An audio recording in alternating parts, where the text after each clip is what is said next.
Hi folks! This discussion is an opportunity for us to get to know each other and for you to check in. So, just for fun, please introduce yourself to your classmates. Please include the following. 1. Your major and how you hope this class will help you with it. 2. 2 truths and a lie.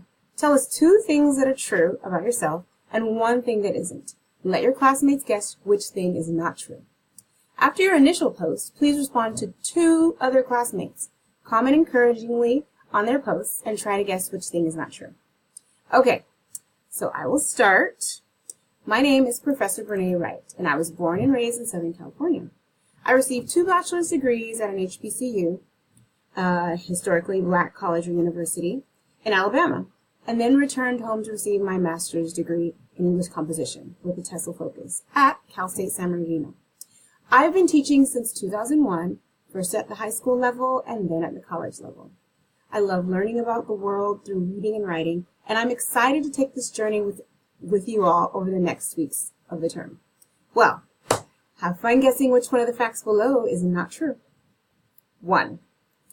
I have identical twin boys. 2. I have lived in Spain. 3. I am an only child. Which one is it? Okay, now it's your turn. Have fun with this. Just remember, you will receive a grade, so complete all that is asked of you and respond to 2 others by Thursday and complete your initial post by Wednesday. I'm looking forward to meeting you all. Best, Professor Wright.